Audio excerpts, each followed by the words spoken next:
Hello and welcome to the RTÉ Soccer Podcast. My name is Anthony Pyne and I am joined today by Paul, Corry and Conan Byrne. We'll be reflecting on a weekend of FAI Cup action, looking ahead to the upcoming league fixtures, chatting about a few young Irish players playing their trade overseas, and we'll try and break down Spain's World Cup final victory over England as well. But first, Paul, let's talk about a pretty brutal few days for Derry City, beaten on penalties in the Europa Conference League third qualifying round by Tobal in Tala on Thursday night, and then beaten on penalties again by St Patrick's Athletic in the FAI Cup second round yesterday. I mean, let's just start with the European tie. I think first of all, Paul, were they unlucky? Is it just tiny margins at that kind of level, or could they have done anything a little bit differently? Yeah, I thought they played really well, Anthony, to be honest with you. I think those ties are not the easiest when you're behind heading into the second leg and there's an element of having to chase the tie. And I thought they managed the 120 minutes that it was really well. I thought they managed the ball well. I thought they dealt with the conditions and the pressure of the two-legged tie very well. Really good in defence, control, good possessions and good spells with the ball and created a number of chances.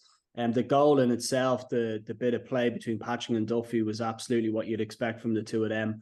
And you felt once they got level that they might go on and win it. But I think your point there around fine margins is probably what it came down to. I think when you're playing at that level, you have to take the chances that are presented in front of you. And there was two really good chances. I'm not saying that they were absolute tap-ins and ones that they should have scored, but there was two fantastic opportunities to win the game. McMullen's first and then King Kavanagh's at the end. And I think when you're talking about our sides progressing in Europe, you have to be clinical in both boxes. Defensively, they were very good, but they just didn't take the chances that presented to themselves on the night. And then you find yourself at penalty shootouts and it becomes a bit of a lottery. I would say with Brian Maher, shot stopping probably isn't the number one attribute. When you think of Brian Maher, we think about his distribution, how good he is with his feet and organising his back four. And he just wasn't able to guess correctly and get his hands to any one of them. So I really felt for them, Anthony. I thought they played really well and did enough to go through over the two legs. But it really is about those fine margins. And maybe it is a case that they are lacking that out-and-out goal scorer. But you could say that for a number of our sides as well. So it wasn't to be on the night, and I fell for Rory Higgins because I thought they did more than enough to go through on over the two legs. Yeah, Conan, I mean, in games like that where the stakes are so high and, you know, the money that's on offer, everyone's aware of that, the players, no doubt, but that chance at the end, the Kavanagh chance, like, it looked like a player with the weight of the world in the shot. Like, he snatches at it in a way that he probably ordinarily wouldn't do. It's pressure, isn't it? You know, you can see the light flash before his eyes. You see, I'd probably disagree with Paul there because I, in the sense that I actually thought it was a sitter. I thought it was an exquisite first touch from him to set himself up for the shot. And like you said, he just snatched at it. And 8 yards out, the goal at his mercy, obviously, just a goalkeeper to beat. You do fancy him because it popped up really nicely for him. But he just, as I said it before, he just snatched at it. And yeah, I don't know if that played on the players' minds then going into extra time. They weren't as dominant over the course of 90 minutes as they were in extra time. The substitution of Adam O'Reilly, I think, surprised me too, in the sense that his energy and his legs. I don't know if there's anybody fitter in the league. So that surprised me in the sense that how well he was playing up to the point of his substitution. And then into the penalties as well. Like you had the bit with King Kavanagh and Ben Doherty as well. So King Kavanagh obviously walked forward at the fifth penalty thinking he was meant to take it. And then that focus that Ben Doherty had, that he was meant to take the fifth penalty, that's gone from his mind now, because he was like, am I to take it or is he taking it? So that the focus is completely gone from him. And it was just, I think there was just, as Paul said, it's just the fine margins. And then you have the likes of Dumigan, you have Boyce, you have McJanet, that all can strike a ball really, really well, like Brian Maher. And you'd want your players to take it. That's just my opinion. You'd want your outfield players to take a penalty before your goalkeeper. But look, he had the cojones to step up himself. But again, focus. He should be focusing on penalty saving, not penalty taking. That's just my little take on it.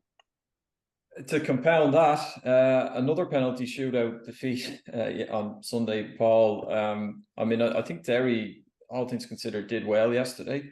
For a lot of that game, you know, I think there will be fatigue in the legs and, you know, trying to pick yourself up the nature of that defeat on Thursday. But Wrong side of it again. I mean, like looking forward, if there is a potential silver lining here, you'd say maybe it clears the way now for them to really have a go at the league. But it's difficult to pick yourself up surely after 2 defeats in 3 days like that. I thought it was going to be a difficult game for them to head into, given what had happened on Thursday night and mentally how much that would have taken out of them, and physically as well. And I thought they played really well. It could have been a fixture whereby you might have seen the effects of Thursday lasting, but there was the same sort of energy and enthusiasm that you associate with Derry this season, and they brought that to the table. And again, it was a well-balanced game, but it was fine margins again. Like if Patching's free kick goes in, you're probably talking about Derry getting into the next round and then bouncing back from Thursday night. But it seemed like whether it be Thursday night and Sunday compounded, it just wasn't going to go their way. I think if they bring that same sort of performance that they've shown in those 2 fixtures, I think they'll be okay between now and the end of the season to mount a bit of a shot at Shamrock Rovers. But it just wasn't to be again yesterday.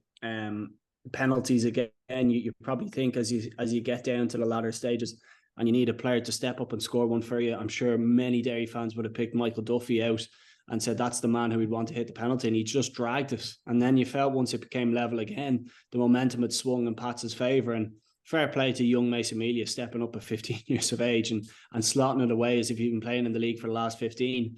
And then Mark Connolly again drags another penalty, and it just feels like what has so much excitement and prospect from Thursday night is now just the league for Derry. So that's going to take a bit of picking up, and Rory Higgins has his hands full there. But they certainly have the players, and they've shown in both performances that they're more than capable of mounting a challenge between now and the end of the season. But that will be a big blow, particularly, Anthony, given the fact that they won the Cup last year, and the Cup is something that you associate big time with Derry City. So that will hurt. I'm sure it will hurt a lot of the players in the squad. But the games are coming around thick and fast, and we're into that kind of home straight of the league. So they're going to have to kind of round themselves up and get ready for Friday. And that cup now looks wide open. But just before we take a look at some of the other results, there was 2 games called off. Cork City's game against Waterford didn't pass a pitch inspection. Storm Betty wreaking havoc across the country. But the UCD Galway game, that did go ahead, Conan. Abandoned. It should have been played. I mean, there was an awful lot of water on the pitch, even in the warm-up. 2-0 up Galway were when it was called off. That will be played again on Monday night, by the way. That game's been refixed, as has the Cork Waterford game. Should it have been started? Judging by all accounts, it shouldn't have been, Anthony. I'm talking to players on both sides. Yeah, it probably shouldn't have been started because the forecast was that it was going to rain for the rest of the evening, so it wasn't as if it was going to dry out. And then add insult to injury in terms for Galway, they go 2-0 up and then they don't come out for the second half, and they have to go back to Dublin again for a repeat. And it's not ideal, you know. This is what we talk about. We want kind of professionalism in all aspects of domestic football here in Ireland, and I think the right call would have been to call the game off rather than just play for 45 minutes, because as you say, there was a lot of water on the pitch before the game and in the warm-up. Even the fans, judging from some posts that were put up on X, that they weren't expecting the game to go ahead.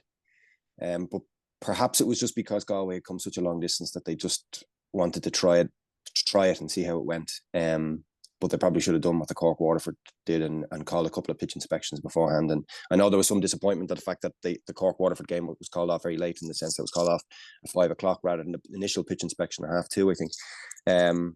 But at the same time, at least the game was called off and it was rescheduled very quickly for Monday. So yeah, I feel for the Galway players, as I said, being 2-0 up, but yeah, Storm Betty, as you say, wreaking havoc. Yeah, we don't want to just bash officials here, Paul. But like, you know, as Conan points out, the team had travelled up, that there were supporters present, so there was obviously a desire to play the game if possible. But I mean, what's your take on it? Did they get it wrong? So they just bitten the bullet and called that? I think in hindsight, it's easy for myself to say they got it wrong, but yeah, it seems as if they did. And I mean, I'm sure they looked at the forecast, and if you picture how the bowl is, the rain doesn't kind of it flows down from the stands, and it just makes the pitch worse and worse as rain continues. So yeah, it seems like a strange one. I just know UCD now being UCD, will come out and be a completely different side than the one they were on Friday night. And if that result was to go in their favour, I'd say Galway be absolutely fuming with the officials and how that kind of played out. But yeah, it seems like a strange decision. The bowl, first and foremost, isn't the best when it comes to drainage, and maybe that's something that UCD need to look at to rectify. There has been times, particularly at the start of the season, when the rugby's been on it, when the pitch isn't really up to standards either. So maybe a bit of work that they need to do on their side. It's probably easy for us to criticise the officials now, given the fact that the way the game played out. But yeah, it is probably one that they got wrong. I think what Conan has mentioned with Cork and Waterford, the way that was managed was probably the way the UCD one should have been as well. So yeah, I feel for Galway. I would expect they will still get the business done today. But it's it's a difficult one that they've had to manage over the last kind of 2-3 days. Yeah, that is refixed, as we mentioned, for Monday. So we'll see. I can't imagine John Coffey will be thrilled if it doesn't go their way. But let's just skip through some of the other results then. Wexford bet St. Pat's CY 1-0. Finn Harps bet another Leinster Senior League team, Skerrystown 5-0. Also too much for Rockmount of the Munster Senior League. They won that game 6-0. The Dogs squeezed past Bray 1-0, and that game's played in terrible conditions as well. And Drogheda United got out of Tralee with a 1-0 win over a really stubborn Kerry. So, I mean, Conan, sometimes these cup competitions, they settle into the semi-final stage and it's the usual faces, the big guns. Not the case this year. Like this looks like we could have an underdog victory name the cup potentially. Yeah, absolutely. And it's funny because usually you always aim for top four, Anthony, because one of the top three will win the FAI Cup, which will mean that the fourth place team in the league will automatically qualify for Europe. But with Shamrock Rovers gone and now Derry gone, you're kind of relying on Pats now to win the cup for that fourth place team for that fourth place team to get a chance for Europe. So that'll be a very interesting take. Look, I won the FAI Cup in 2009 as a first division team with Sporting Fingal, so I know what it's like as an underdog story, and it's a great adventure. And for some of these teams that may have never played that haven't played in an FAI Cup quarter final in a long time, there's that dream of getting to play at the Aviva Stadium. So you're looking at the likes of like Finn Harps, a nice little draw. They had 2 non-league teams so far. They played Kilbarrack in the last round, and they have Skerries in this round. And they're into the quarterfinal stage. So all you have to do is win 5 games, So you have to put. But the other side of the coin is you have to beat who you come up against, and they've done that really well. And it's. I think in terms of an underdog, I think we're further away from that happening than ever. I do see it being a Bows victory, a Pats victory, or a Dundalk victory. I can't see past any of those 3 teams. Drogheda, perhaps, considering that they're doing pretty well in the league, but come the end of the season as a part-time club, fitness may play a part in that. So, but you can always dream. And with the teams left in it, even Wexford getting a great win away yesterday in St. Pat's CY, great crowd there, by the way, in Irishtown. Yeah, you can always dream, but at the same time, I do suspect that it'll be one of the 3 teams that I mentioned there that to lift the FAI Cup. And on that as well, like I absolutely agree with Conan. I struggle to see past a winner outside of Pats, Dundalk or Bows. But so much of this comes down to the draw.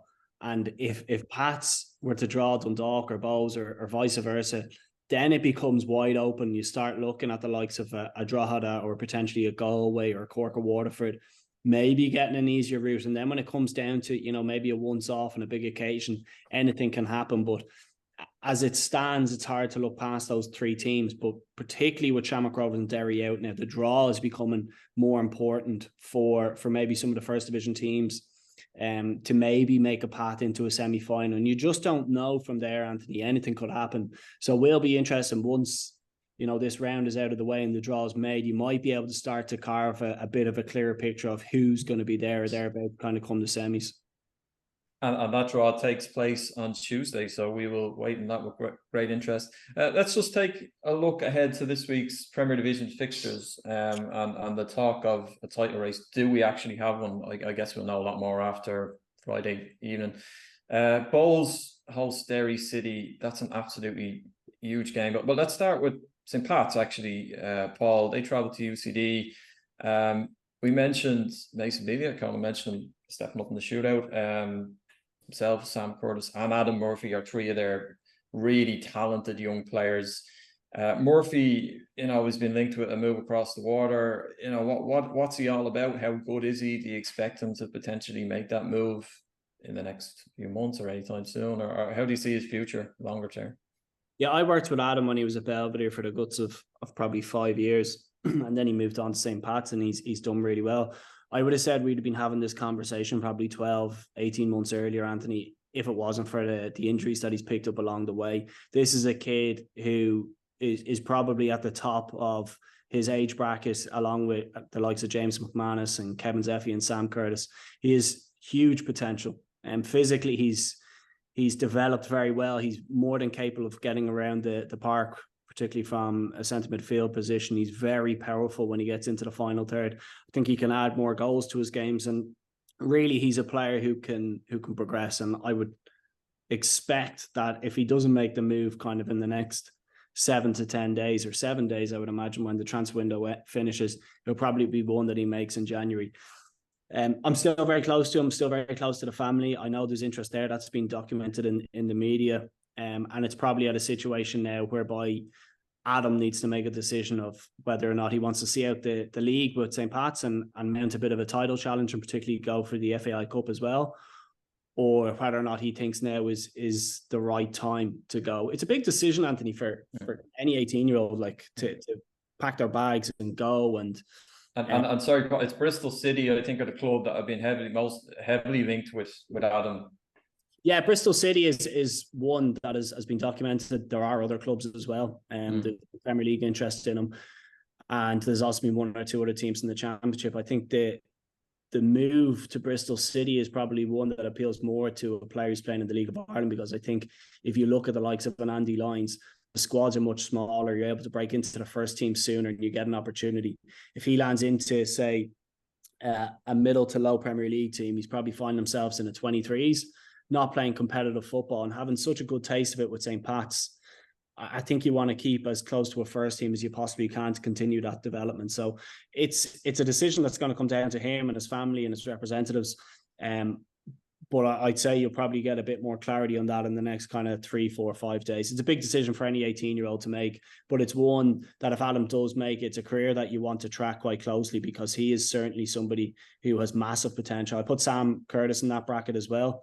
And this will probably kind of dovetail into our conversation around Pat's title challenge. But if one or two of them are to leave the building, like they've been so fundamental to Pat's recent form since Jonathan Daly has gone in, that could really hamper them. But for Pat's, for Ger O'Brien, for their underage section, they are doing incredible work to get players into their academy and into their first team. And Adam is certainly one, particularly because I'm close to him, but I think a lot of League of Ireland fans will want to see how that can progress, because he has huge potential to have a really good career in the game.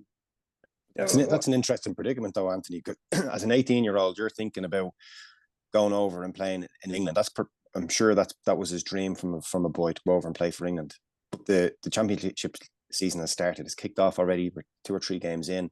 Will he go over there and start regularly week in, week out at Bristol City or whatever team he possibly goes to? Or does he see out the remaining few months and potentially have a double under his belt, the league and an FAI Cup? So these are the challenges now that young players face. And I'm sure Adam wouldn't have thought he would have had these challenges 6-7 months ago, considering where Pats were. So it's a very, very difficult decision that you'll have to make. I know, Conan, a lot of Pats fans, you say title talk and they quiver a little bit. I think it's a little premature, excuse me. But, is this possibly on? Because, Bulls play Derry at Dalymount. They can't both win on Friday. Shamrock Rovers are at home to Dundalk. And that game, Pats travel to UCD. You'd expect they would win that game. So, is this on? Like, can they make a genuine charge? Oh, absolutely. And Jonathan Daly has said that post-game. I was covering the game down in Sligo on RTÉ, and he came out after the game and said, yeah, look, I'm not going to lie here. Of course, we're 4 points. We're at that stage, they were a point off Shamrock Rovers. So Shamrock Rovers had that game in hand that they won. But it's a huge opportunity for Pats. to win the double. They're 4 points off Shamrock Rovers. Shamrock Rovers are in difficult form at the moment, and they have a difficult tie against Dundalk on Friday night as well. And Pats are away to UCD, so it puts the pressure on, and that's what you want. You just want to keep putting that pressure on. They've got fantastic players within their squad, experienced players, and I was so engrossed in how they performed against Sligo, because Sligo had the majority possession. It's 65% possession in the showgrounds a couple of weeks ago, and Pats were just very, very happy for them to have the ball. And once they got it, they just broke at speed. And Jake Mulroney was excellent on one side. Jason McClellan has come into his own in the last couple of weeks. He's done really, really well. We've talked about Adam Murphy, picked up player of the match. Sam Curtis back in his usual position of right back, bombing up and down the line. You had Joe Redmond back in the team as well, whose clean sheet record at St. Pat's when he was playing to when he was not playing is incredible. So that these are big players for St. Pat's that can push them on. The only problem that I'd have would be an out and out goal scorer. Conor Carty missed a lot of chances in that game. He had a couple of chances yesterday in the FAI Cup game as well against Derry that he should have scored. And then Tommy Lonergan usually comes off the bench for him, and he probably needs to start scoring goals too. So you're relying on Chris Forrester, who's top scorer now in the division. A number of penalties and set plays from that. But look, Paul's talked about it already. I think every player and every team in the league is crying out for a goal scorer at the moment. And but if you're asking me if Pats are in a title charge, absolutely 100%. But Paul, we should say the team they're chasing, it is Shamrock Rovers. They've been here, they've done it, and for all that, Derry City now have a clear run on it. So do Shamrock Rovers. So would you expect them? Are they still favourites? I think they still have to be favourites purely on the basis of what they've done in previous years and how they've managed the tail end of seasons and the experience that they have in their squad with regards to winning trophies. But there are not major question marks, but there's question marks around Shamrock Rovers in their form. I would have said earlier on the season that I would expect them to win by 10 plus points, and I'm probably kind of coming back a bit on that statement. I still expect them to win the league, but maybe not by that same distance. There's been a drop off in their performances. I don't think we can get away from that. The consistency in their game doesn't seem to be there from what we've seen in previous years, and they haven't won back-to-back games since the beginning of June. So that has to be a bit of a worry for Stephen Bradley and his team and his coaching staff. But I still think if you gave them this situation at the beginning of the year, the fact that they're 4 points clear of St. Pat's in second, I would imagine they'd still be very confident that they get the job done. And I still do expect them to get the job done, but maybe not as comfortably as they have done in previous years. The next three fixtures will give you a very clear picture of where Rovers are going to sit. They've got Dundalk on Friday, then they play Bows, and then they play Derry. So if they were to get three good results there, it might open up a bit of gap between them and the chasing pack, and maybe it becomes a bit of a canter to the end. But if they don't, and if they drop points on Friday night with Pats playing UCD, that gap could close. Derry get a good result maybe against Bows. It could become a really tight chase. But I still think that there's Stephen Bradley has so many options in the final third at the back. He's got so many players that he can juggle. Probably getting key players back fit again, the likes of a Jack Byrne. So they would have enough, in my eyes, Anthony, to get over the line. But what I would like to see is just an up in their performance. We haven't seen enough of it this year. I thought this was going to be the year that they kick on again. It hasn't happened. A win on Friday night would certainly be the right start for them, and I would still expect them to get over the line. But if one of the other teams could put a bit of a run together, they've shown that they haven't been blessed with consistency this season. Conan, at the other end of the table, there is also a massive game on Friday. That's Drogheda United. In fact, Shamrock Rovers bogey team for the last couple of years. They're at home to Cork City. So, look, a lot of football to be played beyond this round of fixtures. But this really looks like whoever, with Drogheda in particular, if they can get a win here, that is a huge stride towards getting out of that bottom two. Cork City, it doesn't look massively harmonious there. They have struggled the last few weeks. Who would you fancy here? You'd have to fancy Drogheda, given recent form. I suppose they've got through two FAI Cup ties, Sligo obviously, and they went down to Tralee and beat Kerry on Friday. And And then domestically, 5 points clear of Cork at the moment, and the incentive then to push even further clear and to go above Sligo. If it's just for 24 hours as they host Shells on Saturday evening. I just think with Cork, like they're really struggling. 1 point in from a possible 12 in their last 4 games in the league isn't great. Obviously, the recruitment hasn't been good enough at the start of the season. They've brought in 2 new players over the last number of days as well. So it'll be interesting to see how they get on. They've brought in Jace Cabia as well. He's come back from Scotland, who did really, really well at Shelburne when they in the first division when they won the league. But he's still only 23, so he might score goals. But that's the word that I'm using here. Might. I said you need they need players that can score goals, and in order for them to get out of trouble. And 5 points is a big deficit to have, and to go up to a tight pitch in Weavers Park and Drogheda will be a difficult ask.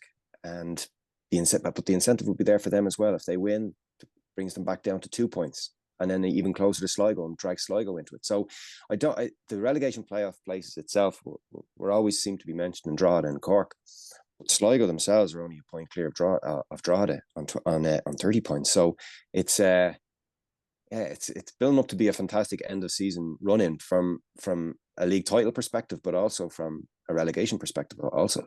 I'm not sure. I was just going to say, I'm not sure what you guys think, but that situation with Liam Buckley and Colin Healy is an absolute mess. When Colin left and Liam was, in a director of football position and now manager, and Liam is more than capable. I'm not saying he isn't, but I think clarity is needed in that club of what direction they're going to take it forward. I don't think that's how performances or results at all.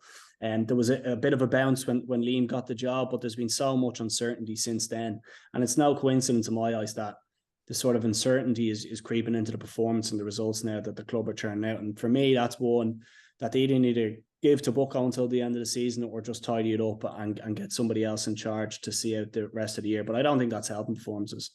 But even with Kevin, they're going up against the manager now that they wanted to bring in. So but does that not sort of sum up, like the pursuit of Kevin Doherty was never, I mean, that didn't look like a realistic, he didn't look attainable for Cork City, certainly not halfway through the season. It seemed like a strange decision to try and actually get him. I was just going to say it would be a lot for Kevin to up sticks and commit to Cork halfway through the season when they're certainly in a massive dogfight down there. It's not like they were putting a team who are kind of fighting for European positions in front of his eyes and asking him to make a decision. I didn't think that was one that he was ever going to take. I think Kevin, if he keeps doing his job well at Drogheda, might fancy a job maybe a little closer to home, and maybe one that is with a side that's maybe going to be competing in kind of the middle to upper echelons of the League of Ireland. But yeah, it seemed like a strange one from my eyes. Would you agree with that, Conan? Yeah, similarly, it's like he's a postman at the moment, so obviously that plays a part. Cork is a massive club. Let's not forget about that. But they're not in a position, like if it doesn't go well for them, if they fought, and you have to look at the teams that perhaps are coming up. So here could be Waterford playing Cork in a possible relegation playoff. At the moment, it'll be interesting to see how they get on in the cup game, because it could be a dress rehearsal for that relegation playoff. And if Kevin took that job and then ultimately found themselves back in the first division, it wouldn't have been a great appointment. But having said that, you need to back yourself as a manager in these situations, and they don't come much bigger than Cork. But at the same time, he's very loyal, Kev, and I don't think that he would have left Drogheda for a rival relegation side so close to the end of the season. So I think he did the right decision. And of course, we always have to consider managers in this league. Like as you say, he is a postman, he has a job, he's family, he's roots here. Like it's such a giant, and that's really what I was referencing in terms of how attainable he was. Cork are of course a giant club, but all of that has to be taken into account. And I would actually say potentially our Drogheda maybe in a false position. I mean, there's been I can't think of a game where you'd say they were played off the park by anybody at any stage this season. Every single game seems to be a dogfight. The main criticism you could level at them again is natural goal scoring. They lost Freddie Draper as well, but they've actually been quietly had an excellent season. Yeah, and Freddie Draper obviously scored it on Saturday in the first minute for Walsall. Yeah.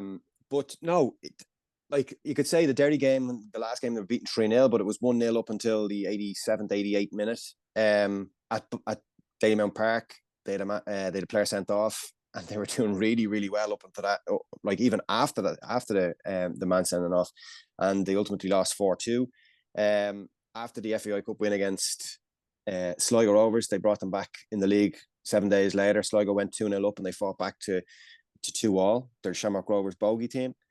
They have players in that side that are hungry, and they might have been rejected at other clubs. Dale Rooney, for example, Anthony, rejected by Damien Duff, and Kevin worked with Dale when he was with Shelburne, brought him in, and he's been absolutely sensational over the last 2 years, especially this year in terms of his assists and what he does to that side. Gary Deegan as well, doing really well. Didn't do very well at Shelburne, but came in to Drogheda.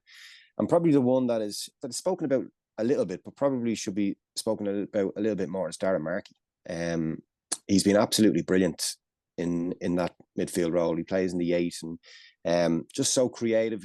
He makes them tick. He does need to score more goals. I remember when he was with Pats with myself, it was the thing that I said that if he scored goals, he probably would have got across to England. But at the same time, he's a wonderful, wonderful player. A player that you'd pay to watch in the league, and there's not many of them, and Darragh would be one of them. Yeah, absolutely. Okay, Paul, let me ask you about a couple of Irish players who've been on the move in the last week. I think the most there's a couple, but one of the most eye-catching was Jake O'Brien's move to Lyon. Speaking of Cork men, he had been at Crystal Palace and had a couple of loan moves at Swindon, and he was in Belgium with RWE Molenbeek. I mean, a lot of people look at that and go, how has that happened? But how does it happen? And what do you think of that move? I mean, that looks like an excellent opportunity for him, doesn't it? I think first and foremost, he's done very well over the last 12 months to, go to Belgium wouldn't have been an easy move, but he's obviously done extremely well in that division to build up a bit of interest. I know Lyon wasn't the only club. I think Troyes, who were part of the Man City football group, were also interested in taking him in. But how does that move come about? Well, the US owner, Crystal Palace, who's John Textor, also has a stake in Lyon. So this is obviously one whereby I don't know if Lyon have identified a need for a centre half, or if it's a case that they just want to keep Jake within their kind of football entity and keep him close to heart, but also give him an opportunity somewhere else. It's a really interesting move. I think it's a very big move. I wouldn't expect that he's going to go into Lyon and start playing straight away. Potentially another loan move somewhere into Europe to maybe build up a couple of more games to then get yourself into potentially Lyon first team. But it's a huge deal. Like, they were talking 7 figures, and I'm sure his contract is well rewarded off the back of that. So it's certainly not the kind of stereotypical route that we see our players go down, whether it be we're probably more accustomed to players going to the championship and maybe dropping down the leagues and gaining experience. So this would be one. Fetzi Ebiseli's another one where we've got players now who are going into different leagues in Europe, and tracking their progress will be interesting. But he's one. A couple of players who play in the league said it to me a couple of years ago to look out for, just his ability to kind of play out from the back. He's got a great build for a centre half, very aggressive with the ball in the air and the ball on the ground as well. So one that will be very interesting to track how he gets on with Lyon. Of course, it's a huge culture change for him to go down to the south of France. But if he could develop his game a little more, there's no reason why he can't kind of continue on that upward trajectory, and seeing him in international team next will probably be the next sort of step in his path that he'd like to kind of achieve. I spoke, Conan, to a player called Ryan Nolan in 2018. He was born in Clare, and his family moved to Spain when he was quite young, and he ended up at Inter Milan playing in the underage system there. And it was an unusual story at the time, but it's not unusual now. I mean, Paul referenced Kevin Zeffy in Inter Milan, Festi Ebiseli in Italy also. And another interesting move this week, Cathal Heffernan has gone to Newcastle United via AC Milan. And by all accounts, there was a lot of interest in Italy to keep Cathal in Serie A. He's gone to Newcastle. What did you make of that move? And what do you make of Cathal overall? What's his prospect? Another centre half? Yeah, and just with Jake as well, we've talked about the transfer of skills between different sports and how important that is in terms of your development. And with Jake, he was a talented hurler and a talented boxer. He won national titles in both. And then with Cathal as well, with having a mother and father that are so steeped in athletics, you just see the kind of the narrative behind how important, as I said, how important it is to play different sports as a child, rather than sticking just to one. And I'm sure Paul would agree. I'm sure he played a number of sports himself. Like I played tennis at a very high level as a child, and in terms of those 5-yard sprints, I wasn't the quickest, but over 5 yards I was quick, and I'd always put that down to tennis, having to get into the net and come back and move from side to side. So that would have been a big point. But with Jake and Cathal, you can see that they're talented sportsmen first and foremost, and judging from their short history.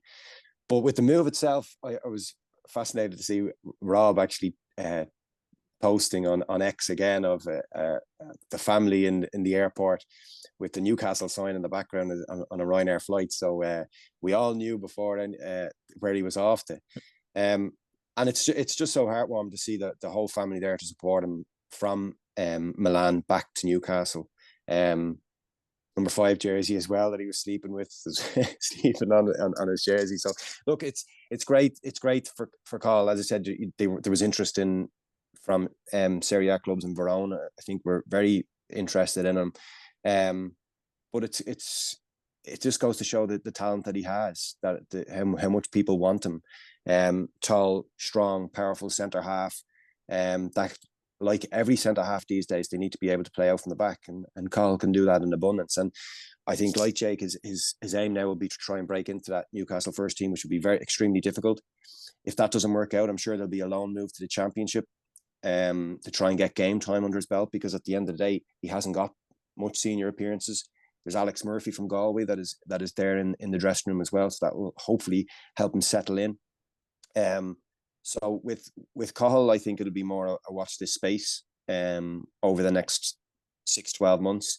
But I would like to see him initially get a loan move to come back and then try and fight for first team football. Just on that one, Anthony, right? I was very close to this age group, and within that age group, you have Cathal Heffernan, you have Kevin Zeffy, Sam Curtis, James McManus, Adam Murphy. A lot of talent within one age group. And I'm not a fan of 15-year-olds making the move to Italy. It just, for me, it's too big a jump to, one, leave home at that age, but to throw somebody into another culture where they don't speak the language. I think for me, that's too big a move. I think when you're talking about James Abankwah and Festy Ebiselli going, they're developed, they've played first team games, and they're probably stepping into a first team. And that is a move that I think sits a little more comfortably with me. I don't think the route for our 15, 16-year-olds should be to mainland Europe. I think the likes of an Adam Murphy and a Sam Curtis are in a better position now than Kevin Zeffy and Cathal Heffernan, having played 20, 30, 40 games in the League of Ireland. And I would also hang my hat on saying that the value of their contracts will also be worth more, because they're seen as first team players wherever it is they go. So that's not taking a shot at Cathal and the move that he's gone, nor Kevin Zeffy. But I think if we're looking to develop our own talent here, we need to make sure we have the right coaches and infrastructure in place. But I think you give the player a much better opportunity of being successful in the game. Cathal moving to Newcastle seems like a much better move in my eyes. I think Conan has mentioned there, Alex Murphy is a great example of the pathway that he has created within that club. I think that's one that Cathal will probably be a little more comfortable with. And I still don't think that's the right move for our players. I think as they get to 17, 18, 19, they're a little more mature and they're probably seen more as first team players and played in our league. I think then you can start looking there. But for 15 and 16, in my eyes and in my opinion anyway, that is too early to be sending kids to the likes of in Italy, Spain or beyond. Let me just ask you then very quickly, Paul, and a couple other Irish goal scorers, and we'll just to pick up on that team. Adamu Umaku scored his first senior goal for Millwall at the weekend. They were beaten 3-1 by Norwich, but he came on and got a consolation goal because he moved across from Shamrock Rovers last winter. So, a big season for Adamu. Is he the type of player who went at the right time, at the right age, and potentially can now kick on? Well, I think so. I mean, the beauty of it is for Idemo and for Adam Murphy as well is that they were both privately educated. Adam went to the Institute of Education, and Idemo went out to Conan. You might need to remind me the college that Shamrock Rovers used out near Dundrum. But anyway, they've gotten their education off the back of this. Idemo, while he was doing that, was playing in the League of Ireland. He played in European football. He scored a goal and then got his move to Millwall. And he's in a fantastic position now. I mean, when he came on against Norwich the other day, he impacted the game. He brought that kind of energy and dynamism that he has within his game, and he took his goal so well. And I just think if you're looking at the player and you're looking at the person, I think you give them time to develop where they're most comfortable. And for me, that would be in the League of Ireland to build up those games. Like a James McManus is another one in that situation as well.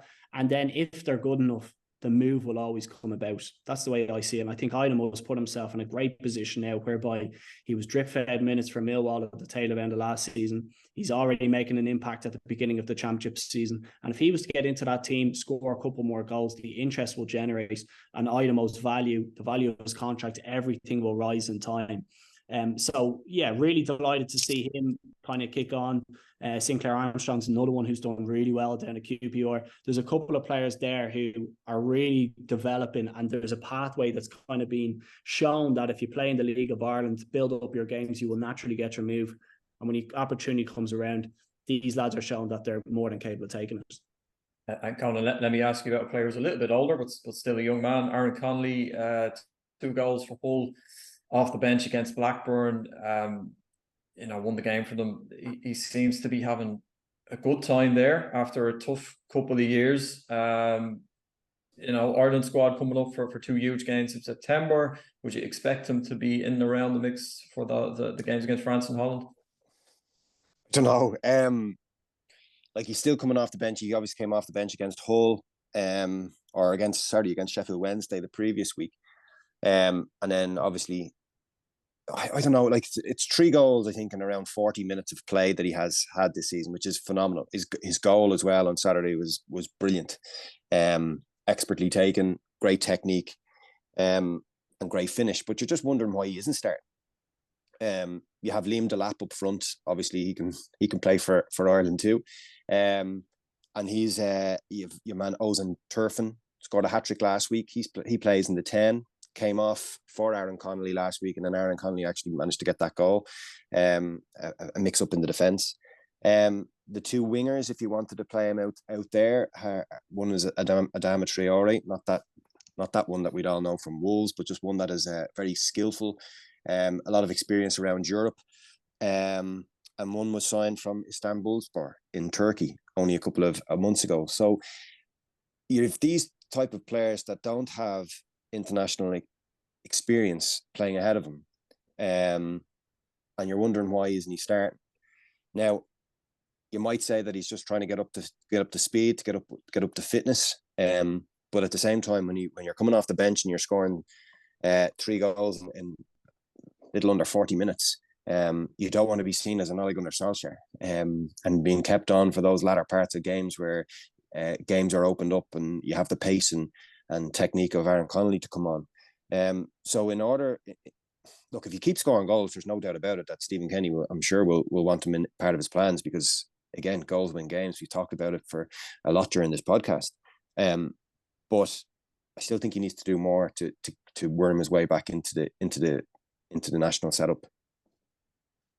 Okay, well, we'll see in the next couple of weeks when Stephen Kenny announces that squad. We'll keep an eye on his progress as well in the championship with Hull. Let's just have a quick chat then about the Women's World Cup final, which took place on Sunday. Spain won it. Olga Carmona's first half goal was enough for them to beat England 1-0. Paul, worthy champion. I mean, it's a funny old tournament, because I think if you said 2 weeks ago that Spain would go and win this, nobody really would have bought that at the time. After they were hammered by Japan, they looked an absolute shambles, but they have won it. And I have to say, I thought they were fantastic yesterday. I thought they were absolutely brilliant, and fully deserved it. What did you make of it? Well, Conan's laughing because I picked it out on a show with Conan about 3 weeks ago. Yeah, listen, I thought the scoreline really flattered England, if I'm being honest. I thought Spain were much the better side. and really showed up on the big occasion. And there was just a couple of standout performances from Bonmati to Redondo to Caldante. They just seemed to have so much class in the final third that they were able to dominate position, create chances, and really hurt England. And to be honest with you, I thought it could have been 2 or 3, only if it wasn't for Mary Earps and some of the saves that she produced. But it was a great occasion. It was a great tournament in general, and I thought Spain, take out the Japan result, were probably the best side in the competition. Anytime you watch Spain play, it's like a master's degree in keeping possession. It doesn't matter which side you're watching. And the final on Sunday was a perfect example of that. But with England, like, I thought England were very lucky to reach the final, if I'm being honest. The penalty shoot against Nigeria, the goals they got against Colombia, I thought even throughout the tournament, they never really hit the same sort of standards or levels that we saw in the European Championships. Yes, they're missing players, but I just thought in general the performance levels were down. And that was once again evident on Sunday. Like, Kira Walsh for me was very poor, who was somebody who stood out in the European Championships. Lucy Bronze, who's one of their most experienced players, who's played at the top level for a long period of time. I thought she looked out of her depth yesterday. The first goal was a perfect example, just running down a cul-de-sac. And even in 1v1 situations, I thought her age was starting to show, and she looked vulnerable as the Spanish got at her. So it was a great achievement to get to the final. I still think there's work to be done with that England team to get the likes of Beth Mead and Leah Williamson back in to strengthen them up. But Spain, for me, were absolute worthy winners. And the championships that they've won at underage level, the players that they've gone through, it's scary what they might do in women's football over the next kind of 2, 4, 6 years.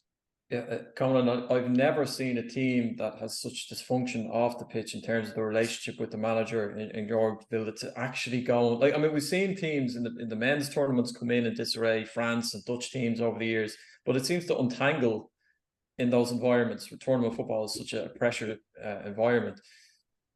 Spain have come through that, which is remarkable. I guess a testament to, to the players, the quality of the players that they have.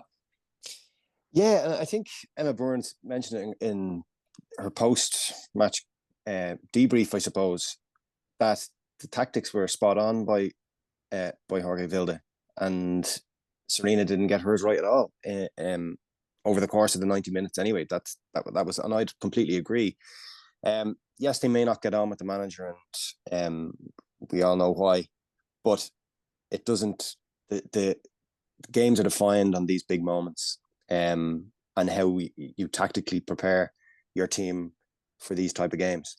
And I think he got it tactically spot on the night. Now, obviously, afterwards with Rubiales and his, I don't know how to describe it, his terrible bit of stuff with Hermoso in the aftermath of the celebrations.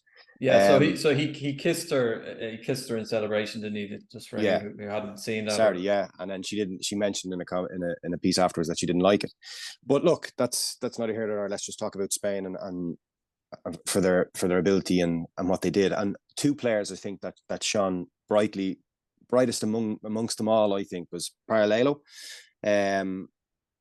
Just because she had started every game up until the quarterfinal.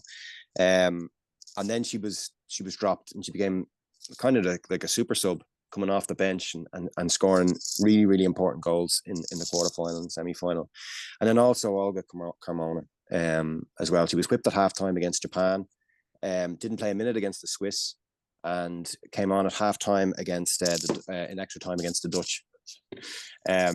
And she did again scored a really important goal in the semi-final, and then a wonderful goal in the final. And then to hear the heartbreaking story of her father after the game was a really she only learned her father had been battling illness. She only heard of his passing after the game. Which is, I mean, you can't even imagine how devastating that would have been. No, but to score the winner in a World Cup final as well, and you can only imagine what it would have been like hearing it, like scoring that, and the adrenaline rush, and how the feeling that she must have had of lifting that for the first time for Spain as well. And then obviously a couple of minutes later hearing the news of her father, but a lovely post afterwards from her on social media.